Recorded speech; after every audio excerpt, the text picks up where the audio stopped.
What's up, everybody, and welcome back to Cat's Coils.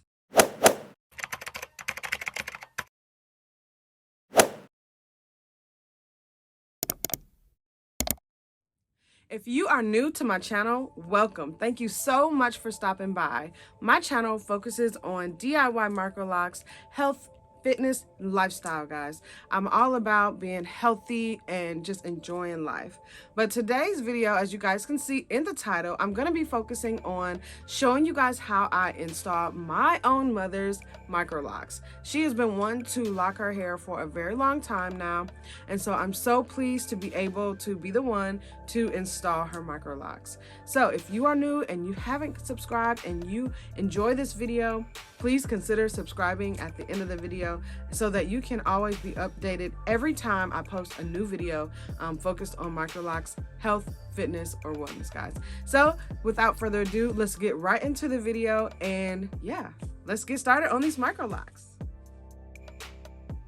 So I'm starting with freshly washed and blow-dried hair, and as you can see, I pre-parted her sections before I started installing her microlocks.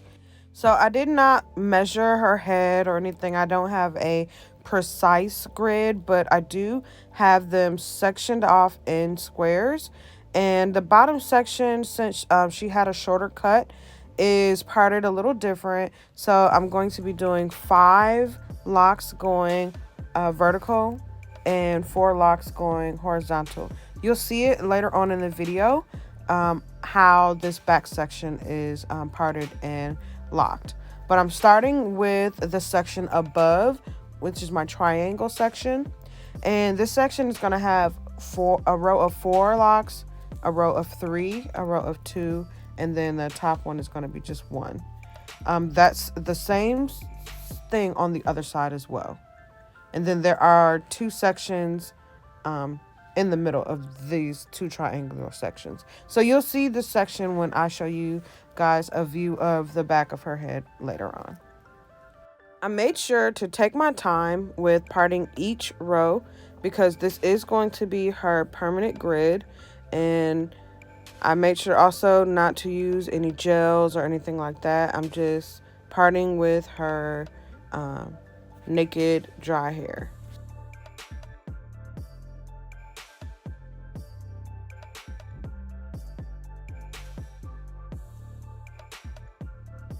I'm going to place 4 microlocks in this row, and then I'll part the next row and do 3, part the next row, do 2, and in that last row I'll do 1.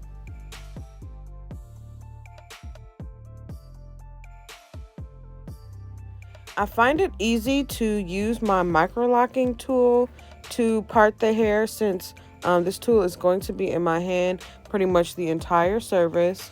So I felt like I was able to move quicker by using the Microlocs tool instead of picking up a comb, putting down a comb, picking up the tool, putting down the tool. I just felt like I was able to work more efficiently with the Microlocs tool.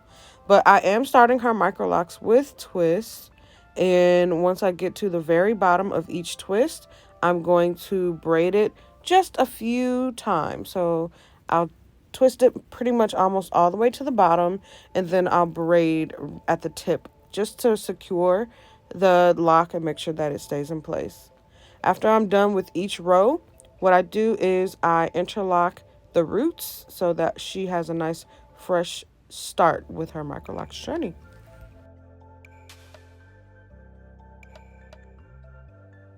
Okay, so moving right along, as you guys can see, I just sped it up just a little bit, and I am twisting the last microlock in this row.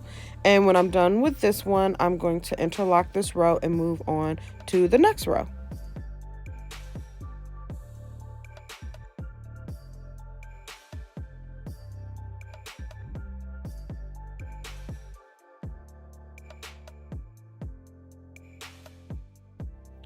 So one thing to make sure of when interlocking is that there are no stray hairs that can get stuck inside of this microlock that you don't want inside of it. So as you see, I'm just making sure that I am keeping that microlock separated from all of the surrounding hairs and sections. And I'm using a 2-point rotation with her because I noticed that her hair is not as thick as mine. So I don't want her micro locks to be too compact. And I'm doing about 2 to 4 rotations of the 2-point rotation. So I'll go left to right or right to left and top to bottom, right to left, top to bottom, right to left, top to bottom, right to left, top to bottom. So that's 4 rotations of the 2-point rotation.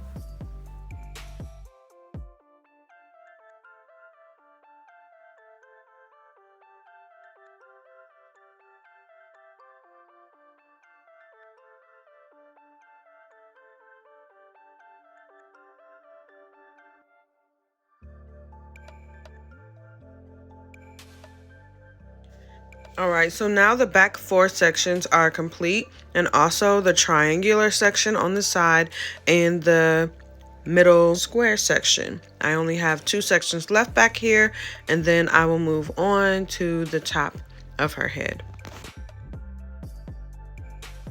Alright, so as you guys can see, I have finished the front side sections, and now I'm just moving on to the top sections, and I'll show you guys in a second how I parted those sections, but I'm gonna go ahead and complete those top sections, and I'll come back when I have just a few left to do.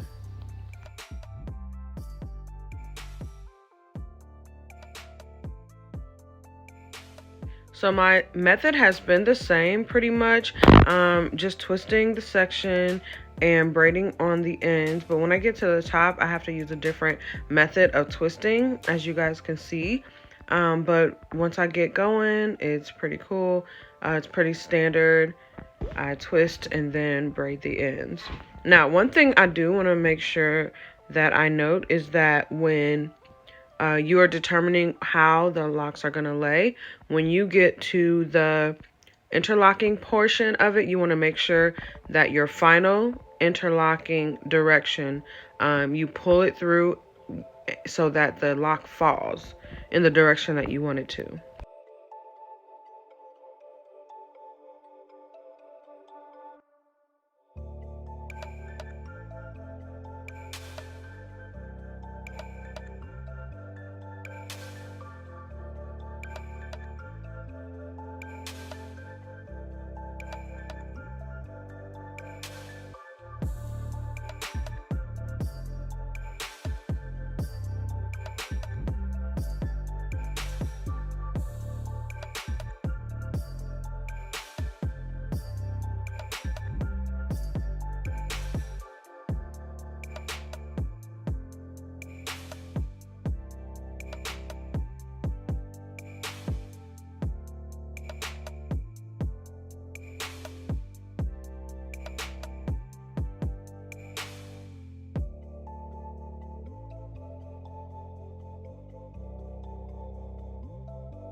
All right, so here I am interlocking the last few sections, and you will notice since she does want her hair to fall to the right, I'm going to make sure that my final rotation allows the lock to fall to the right. So the way I do that is my final rotation will go from left to right. And since I'm doing a 2-point rotation, I'm going front to back, left to right, front to back, left to right. Always making sure that I'm continuing to go left to right, so that way, again, her hair will fall to the right. And I'll do that with all the locks in this top section.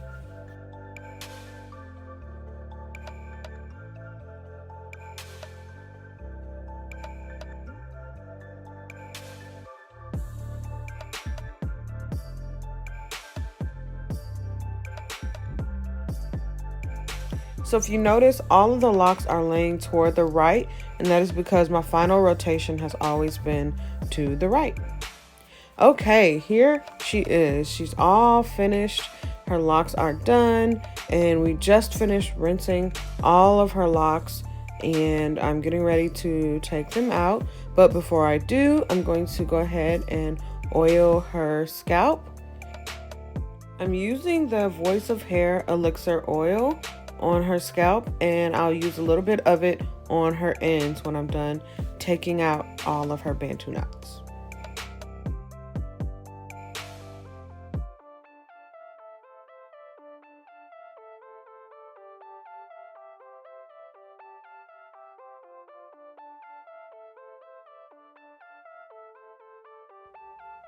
And I'm giving her a nice little pat massage to make sure that oil gets to all of her head. And notice I'm not rubbing, but I'm patting on purpose because then we don't want to get those fresh locks frizzy. So that's the method that I'm using. So rinsing the locks off when you're finished is totally a preference. You can finish it and leave it dry. That's up to you. But I've been noticing a lot that people like their locks nice and curly on the ends. And my mother definitely wanted a nice full look when she was done with her locks. So I made sure to rinse her locks in the bantu knots, though I did not rinse them loose because, you know, we don't want any unraveling right away. So rinsed them in the bantu knots and then proceeded to take them out. So I'll come back when all of the locks have been taken out and her hair has been shaped.